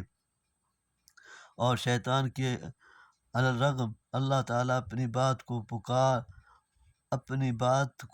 پکا کر کے رہے گا۔ یہاں کوئی کیا کرنا قسم اللہ آیا یا تم گا دے رہا ملاوٹ اللہ چیزیں گا دے رہے ليجعل ما يلقي الشيطان فتنة للذين في قلوبهم مرض والقاسية قلوبهم وإن الظالمين لفي شقاق بعيد وليعلم الذين أوتوا العلم أنه الحق من ربك فيؤمن به وتخبت له قلوبهم وإن الله لهادي الذين آمنوا إلى صراط مستقيم ولا يزال الذين كفروا في مرية منه حتى تأتيهم الساعة بغتة أو يأتيهم عذاب يوم عقيم الملك يومئذ لله يحكم بينهم فالذين آمنوا وعملوا الصالحات في جنات النعيم والذين كفروا وكذبوا بآياتنا فأولئك لهم عذاب مهين والذين هاجروا في سبيل الله ثم قتلوا أو ماتوا لا يرزقنهم الله رزقا حسنا وإن الله لهو خير الرازقين لا يدخلنهم مدخلا يرضونه وإن الله لعليم حليم۔ بعض مفسرین نے غرانیق علا کا قصہ بیان کیا ہے جو محققین کے نزدیک ثابت ہی نہیں ہے، اس لیے اسے یہاں پیش کرنے کی ضرورت ہی سرے سے نہیں سمجھی گئی۔ یعنی شیطان یہ حرکتیں اس لیے کرتا ہے کہ لوگوں کو گمراہ کرے، اور اس کے جال میں وہ لوگ پھنس جاتے ہیں جن کے دلوں میں کفر و نفاق کا روک ہوتا ہے یا گناہ کر کے ان کے دل سخت ہو چکے ہوتے ہیں۔ یعنی یہ القاء شیطانی جو دراصل اغواء شیطانی ہے، اگر اہل نفاق و شک اور اہل کفر و شرک کے حق میں فتنے کا ذریعہ ہے، تو دوسری طرف جو علم و معرفت کے حامل ہیں ان کے ایمان و یقین میں اضافہ ہو جاتا ہے، اور وہ سمجھ جاتے ہیں کہ اللہ کی نازل کردہ بات یعنی قرآن حق ہے، جس سے ان کے دل بارگاہ الہی میں جھک جاتے ہیں، دنیا میں بھی اور آخرت میں بھی۔ دنیا میں اس طرح کی ان کی رہنمائی حق کی طرف کر دیتا ہے اور اس کے قبول اور اتباع کی توفیق سے بھی نواز دیتا ہے، باطل کی سمجھ بھی ان کو دے دیتا ہے اور اس سے انہیں بچا بھی لیتا ہے، اور آخرت میں سیدھے راستے کی رہنمائی یہ ہے کہ انہیں جہنم کے عذاب علیم و عظیم سے بچا کر جنت میں داخل فرمائے گا اور وہاں اپنے نعمتوں اور دیدار سے انہیں نوازے گا۔ اللہم اجعل منہم۔ یوم عقیم، بانج دن سے مراد بھی قیامت کا دن ہے، اسے عقیم اس لیے کہا گیا ہے کہ اس کے بعد کوئی دن نہیں ہوگا جس طرح عقیم اس کو کہا جاتا ہے جس کی اولاد نہ ہو، یا اس لیے کہ کافروں کے لیے اس دن کوئی رحمت نہیں ہوگی، گویا ان کے لیے خیر سے خالی ہوگا، جس طرح باوتند کو جو بطور عذاب کے آتی رہی ہے ریح العقیم کہا گیا ہے۔ اذ ارسلنا علیہم الریح العقیم، جب ہم نے ان پر بانجھ ہوا بھیجی، یعنی ایسی ہوا جس میں کوئی خیر تھی نہ بارش کی نود، یعنی دنیا میں تو عارضی طور پر بطور انعام یا بطور امتحان لوگوں کو بھی بادشاہتیں اور اختیار و اقتدار مل جاتا ہے، لیکن آخرت میں کسی کے پاس بھی کوئی بادشاہت اور اختیار نہیں ہوگا، صرف ایک اللہ کی بادشاہی اور اس کی فرما روائی ہوگی، اسی کا مکمل اختیار اور غلبہ ہوگا۔ الملک یومئذ الحق للرحمن وکان یوما علی الکافرین عسیرا، بادشاہی اس دن ثابت ہے واسطے رحمان کے، اور یہ دن کافروں پر سخت بھاری ہوگا۔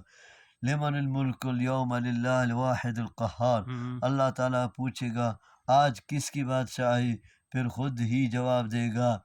ایک اللہ غالب کی، یعنی اس ہجرت کی حالت موت آ گئی یا شہید ہو گئی، یعنی جنت کی نعمتیں جو ختم ہوگی نہ فنا، کیونکہ وہ بغیر حساب کے، بغیر استحقاق کے اور بغیر سوال کے دیتا ہے، علاوہ ازیں انسان بھی جو ایک دوسرے کے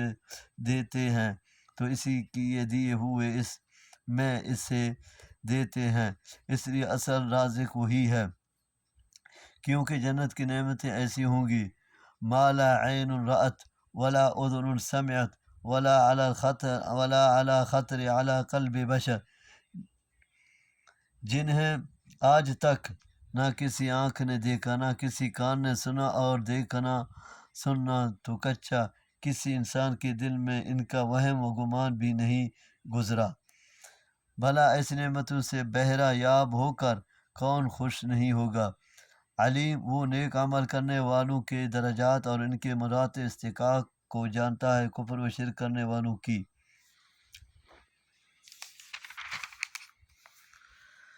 ذلك ومن عاقب بمثل ما عوقب به ثم بغي عليه لينصرنه الله إن الله لعفو غفور، ذلك بأن الله يولج الليل في النهار ويولج النهار في الليل وأن الله سميع بصير، ذلك بأن الله هو الحق وأن ما يدعون من دونه هو الباطل وأن الله هو العلي الكبير، ألم تر أن الله أنزل من السماء ماء فتصبح الأرض مخضرة إن الله لطيف خبير، له ما في السماوات وما في الأرض وإن الله لهو الغني الحميد، ألم تر أن الله سخر لكم ما في الأرض والفلك تجري في البحر بأمري ويمسك السماء أن تقع على الأرض إلا بإذنه إن الله بالناس لرؤوف رحيم، وهو الذي أحياكم ثم يميتكم ثم يحييكم إن الإنسان لكفور، گستاخیوں اور نافرمانیوں کو دیکھتا ہے لیکن ان کا فوری مواخذہ نہیں کرتا، یعنی یہ کہ مہاجرین سے بطور خاص شہادت یا طبعی موت پر ہم نے جو وعدہ کیا ہے وہ ضرور پورا ہوگا۔ عقوبت اس سزا یا بدلے کو کہتے ہیں جو کسی فعل کی جزا ہو، مطلب یہ ہے کہ کسی نے اگر کسی کے ساتھ کوئی زیادتی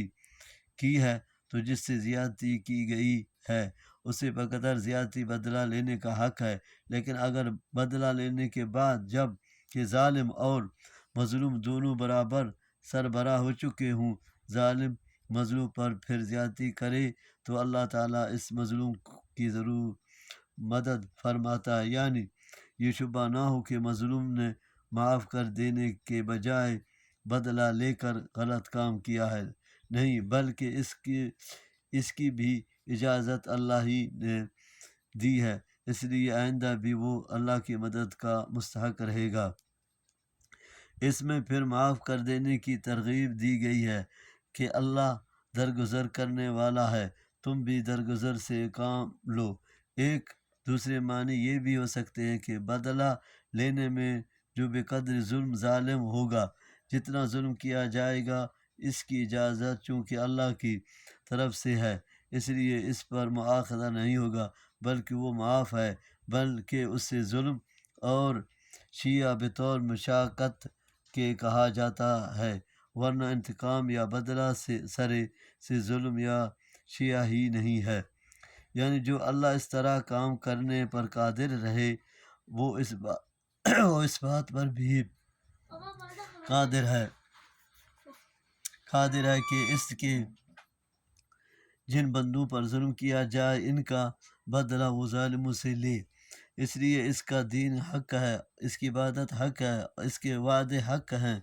اس کا اپنا اولیاء کی ان کے دشمنوں کے مقابلے مدد کرنا حق ہے۔ وہ اللہ عز و جل اپنی ذات میں، اپنی صفات میں اور اپنے افعال میں حق ہے، لطیف باریک بین ہے، اس کا علم ہر چھوٹی بڑی چیز کو محیط ہے یا لطف کرنے والا ہے، یعنی اپنے بندوں کو روزی پہنچانے میں لطف و کرم سے کام لیتا ہے۔ خبیر، وہ ان باتوں سے باخبر ہے جن میں اس کے بندوں کے معاملات کی تدبیر اور اصلاح ہے، یعنی کہ ضروریات و حاجات سے آگاہ ہے، پیدائش کے لحاظ سے بھی، ملکیت کے اعتبار سے بھی اور تصرف کرنے کے اعتبار سے بھی۔ اس لیے سب مخلوق اس کی محتاج ہے، وہ کسی کا محتاج نہیں، کیونکہ وہ غنی یعنی بے نیاز ہے اور ذات سارے کمالات اور اختیارات کا منبع ہے، ہر حال میں تعریف کی مستحق بھی وہی ہے۔ مثلا جانور، نہریں، درخت اور دیگر بے شمار چیزیں جن کے منافع سے انسان بہرہ ور اور لذات یاب ہوتا ہے، یعنی اگر وہ چاہے تو آسمان زمین پر گر پڑے جس سے زمین پر موجود ہر چیز تباہ ہو جائے۔ ہاں، قیامت والے دن اس کی مشیت سے آسمان بھی ٹوٹ پھوٹ کا شکار ہو جائے گا، اس لیے اس نے مذکورہ چیزوں کو انسان کے تابع کر دیا ہے اور آسمان کو بھی ان پر گرنے نہیں دیتا۔ تابع مسخر کرنے کا مطلب ہے کہ ان تمام چیزوں سے انتفاع اس کے لیے ممکن یا آسان کر دیا گیا ہے۔ یہ بحیثیت جنس کے ہے، بعض افراد کا اس ناشکری سے نکل جانا اس کے منافی نہیں، کیونکہ انسانوں کی اکثریت میں یہ کفر و جحود پایا جاتا ہے۔ یعنی ہر زمانے لکل امت جعلنا منسکا هم ناسکوه فلا ينازعنك في الامر وادع الى ربك انك لعلى هدى مستقيم وان جادلوك فقل الله اعلم بما تعملون الله يحكم بينكم يوم القيامة فيما كنتم فيه تختلفون ألم تعلم أن الله يعلم ما في السماء والأرض إن ذلك في كتاب إن ذلك على الله يسير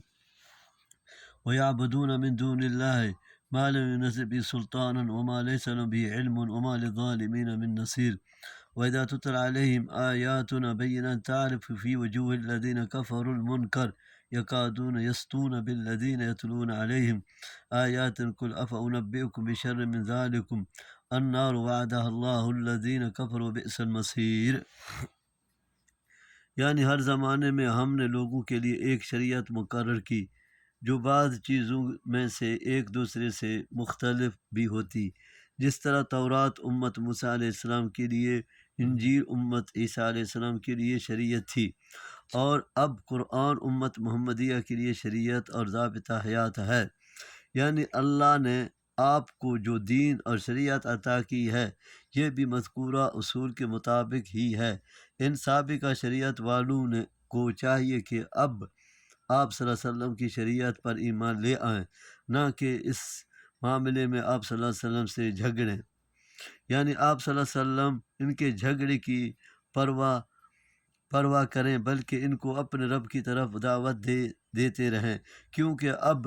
صراط مستقیم پر صرف آپ ہی گامزن ہیں، یعنی پچھلی شریعتیں منسوخ ہو گئی ہیں اور ختم بھی۔ یعنی بیان اور اظہار حجت کے بعد بھی اگر یہ جدال و منازعات سے باز نہ آئیں تو ان کا معاملہ اللہ کے سپرد کر دیں کہ اللہ تعالیٰ ہی تمہارے اختلافات کا فیصلہ قیامت والے دن فرمائے گا، پس اس دن واضح ہو جائے گا کہ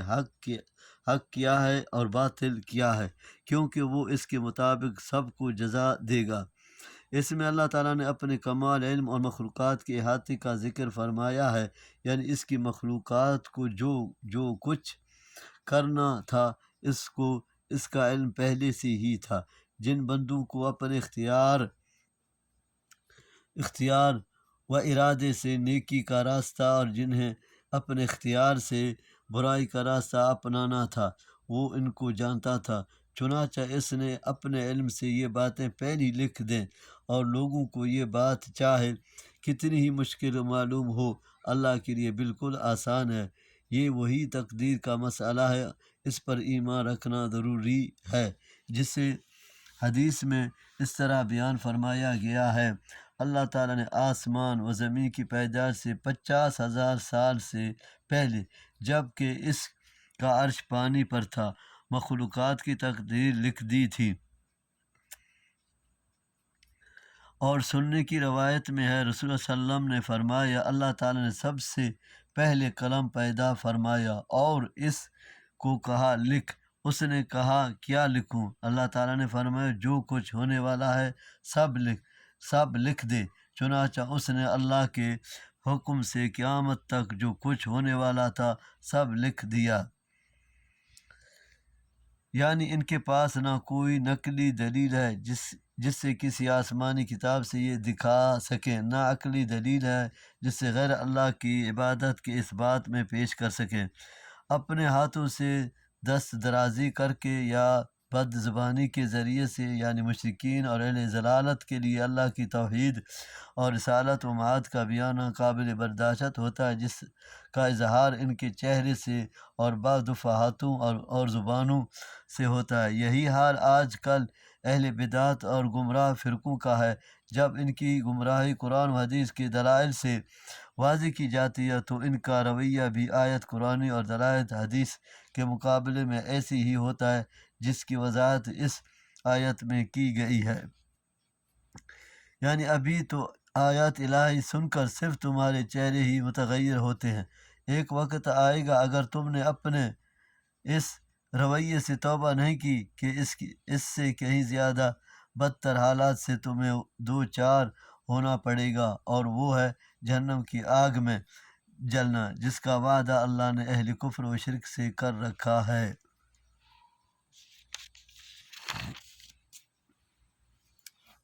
یا ایھا الناس ضرب مثل فاستمعوا له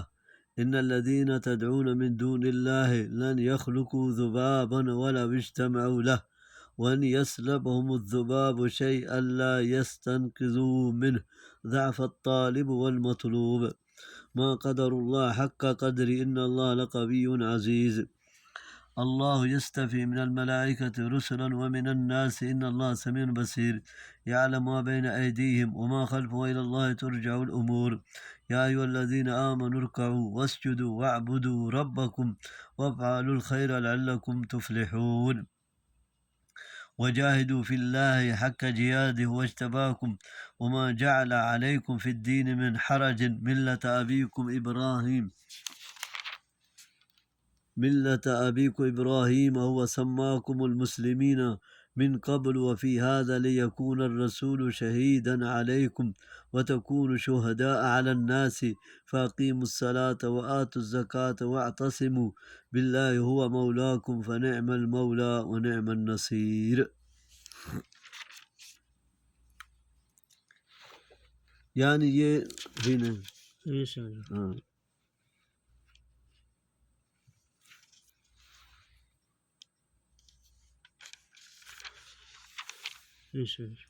یعنی یہ معبود باتیں جن کو تم اللہ کو چھوڑ کر مدد کے لیے پکارتے ہو، یہ سارے کے سارے جمع ہو کر ایک نہایت حقیر سی مخلوق مکھی بھی پیدا کرنا چاہیں تو نہیں کر سکتے۔ اس کے باوجود بھی تم انہی کو اپنا حاجت روا سمجھو تو تمہاری عقل قابل ماتم ہے۔ اس سے یہ معلوم ہوتا ہے کہ اللہ کے سوا جن کی عبادت کی جاتی رہی ہے وہ صرف پتھر کی بے جان مورتیاں ہی نہیں ہوتی تھیں، جیسا کہ آج کل قبر پرستی کا جواز پیش کرنے والے لوگ باور کراتے ہیں، بلکہ یہ عقل و شعور رکھنے والی چیزیں بھی تھیں، یعنی اللہ کے نیک بندے بھی تھے جن کے مرنے کے بعد لوگوں نے ان کو اللہ کا شریک ٹھہرا لیا۔ اس لیے اللہ تعالیٰ فرما رہا ہے کہ یہ سب اکٹھے بھی ہو جائیں تو ایک حقیر ترین شے مکی بھی پیدا نہیں کر سکتے۔ محض پتھر کی مورتیوں کو یہ چیلنج نہیں دیا جا سکتا۔ یہ ان کی مزید بے بسی اور لاچارگی کا اظہار ہے کہ پیدا کرنا تو کچا، یہ تو مکی کو پکڑ کر اس کے منہ سے اپنی وہ چیزیں بھی واپس نہیں لے سکتے جو وہ ان سے چھین کر لے جائے۔ مڈیاں فرق نہ تھا نہیں مسالے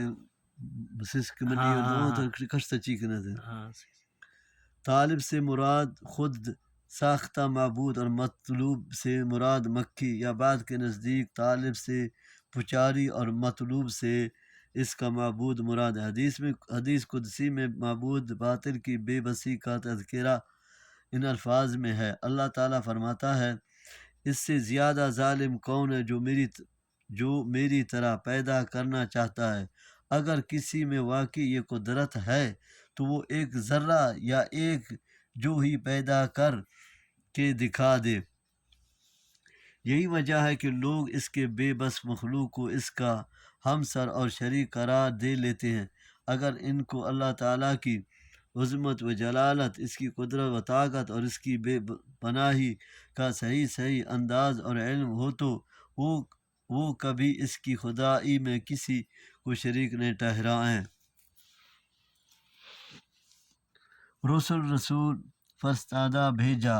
ہوا قاصد کی جمع ہے۔ اللہ تعالیٰ نے فرشتوں سے بھی رسالت کا یعنی پیغام رسانی کا کام لیا ہے، جیسے حضرت جبرائیل علیہ السلام کو اپنی وحی کے لیے منتخب کیا کہ وہ رسولوں کے پاس وحی پہنچائیں یا عذاب لے کر قوموں کے پاس جائیں، اور لوگوں میں سے بھی جنہیں چاہا رسالت کے لیے چن لیا اور انہیں لوگوں کی ہدایت و رہنمائی پر مأمور فرمائے۔ یہ سب اللہ کے بندے تھے کو منتخب اور چنیدہ تھے، لیکن کس لیے؟ خدائی اختیاری میں شرکت کے لیے، جس طرح کے بعض لوگوں نے انہیں اللہ کا شریک گردان لیا، نہیں بلکہ صرف اللہ کا پیغام پہنچانے کے لیے۔ وہ بندوں کے اقوال سننے والا ہے اور بصیر ہے، یعنی یہ جانتا ہے کہ رسالت کا مستحق کون ہے، جس سے دوسرے مقام پر فرمایا اللہ اعلم حیث یجعل رسالتہ۔ اس موقع کو تو اللہ ہی خوب جانتا ہے کہ کہاں وہ اپنی پیغمبری رکھے۔ جب تمام معاملات کا مرجع اللہ ہی ہے تو پھر انسان اس کی نافرمانی کر کے کہاں جا سکتا اور اس کے عذاب سے کیوں کر بچ سکتا؟ کیا اس کے لیے یہ بہتر نہیں ہے کہ وہ اس کی اطاعت اور فرما برداری کا راستہ اختیار کر کے اس کی رضا حاصل کرے؟ چنانچہ اگلی آیات میں اس کی صراحت کی جا رہی ہے، یعنی اس نماز کی پابندی کرو جو شریعت میں مقرر کی گئی ہے۔ آگے عبادت کا بھی حکم آ رہا ہے جس میں نماز بھی شامل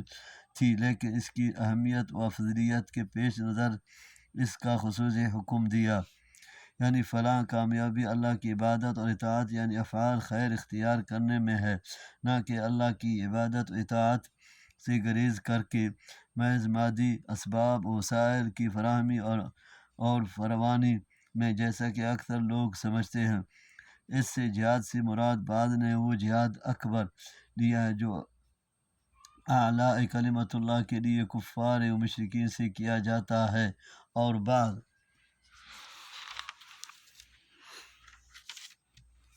بعد نے اوامر الہی کی بجاآوری کہ اس میں بھی نفس امارہ اور شیطان کا مقابلہ کرنا پڑتا ہے، اور بعد نے ہر وہ کوشش مراد لی ہے جو حق و صداقت کے غلبے اور باطل کی سرکوبی اور مغلوبیت کے لیے کی جائے، یعنی ایسا حکم نہیں دیا جس کا محتمل نفس انسانی نہ ہو، ورنہ تھوڑی بہت محنت و مشقت تو ہر کام میں ہی اٹھائی پڑتی ہے، بلکہ پچھلی شریعتوں کے بعد سخت احکام بھی اس نے منسوخ کر دیے، علاوہ ازیں بہت سی آسانیاں مسلمانوں کو عطا کر دیں جو پچھلی شریعتوں میں نہیں تھیں۔ عرب حضرت اسماعیل علیہ السلام کی اولاد سے تھے، اس اعتبار سے حضرت ابراہیم علیہ السلام عربوں کے باپ تھے، اور غیر عرب بھی ضرور اور غیر عرب بھی حضرت ابراہیم علیہ السلام کا ایک بزرگ شخصیت کے طور پر اس طرح احترام کرتے تھے جس طرح بیٹے باپ کا احترام کرتے ہیں، اس لیے وہ تمام ہی لوگوں کے باپ تھے۔ علاوہ ازیں پیغمبر اسلام کے عرب ہونے کے ناطے سے حضرت ابراہیم علیہ السلام باپ تھے، اس لیے امت محمدیہ کے بھی باپ ہوئے۔ اس لیے کہا گیا یہ دین اسلام جسے اللہ نے تمہارے لیے پسند کیا ہے تمہارے باپ ابراہیم علیہ السلام کا دین ہے، اس کی پیروی کرو۔ ہو کا مرجع بعض کے نزدیک حضرت ابراہیم علیہ السلام ہے، یعنی نزول قرآن سے پہلے تمہارا نام مسلم بھی حضرت ابراہیم علیہ السلام ہی نے رکھا ہے، اور بعض کے نزدیک مرجع اللہ تعالیٰ ہے، یعنی اس نے تمہارا نام مسلم رکھا ہے۔ یہ گواہی قیامت والے دن ہوگی، جیسا کہ حدیث میں ہے۔ مولانا وہ سورۃ بقرہ آیات 143 کا حاشیہ۔ فلاح کے لغوی معنی ہے چیرنا کاٹنا۔ کاشتکار کو بھی فلاح کہا جاتا ہے کہ وہ زمین کو چیر پھاڑ کر اس میں بیج بوتا ہے۔ مفلح کامیاب بھی وہ ہوتا ہے جو صعوبتوں کا قطع کرتے ہوئے مطلوب تک پہنچ جاتا ہے، یا کامیابی کی راہ اس کے لیے کھل جاتی ہیں، اس پر بند نہیں ہوتے۔ شریعت کی نظر کامیابی وہ ہے جو دنیا میں رہ کر اپنے رب کو راضی کر لے اور اس کے بدلے میں آخرت میں اللہ کی رحمت مغفرت کا مستحق قرار پا جائے، اس کے ساتھ دنیا کی سعادت و کامرانی بھی میسر آ جائے تو سبحان اللہ، ورنہ اصل کامیابی تو آخرت ہی کی کامیابی ہے۔ وہ دنیا والے اس وقت کے برعکس دنوی آسائشوں سے بہرہ ور کو ہی کامیاب سمجھتے ہیں۔ آیت میں ان مؤمنوں کا کامیابی کی نوید سنائی گئی ہے جن میں زیر کی صفات ہوں گی، مثلا اگلی آیات ملاحظہ ہوں۔ وقت نا اللہ تقبل منا انك انت السميع الدعاء انك انت التواب اللهم صل وسلم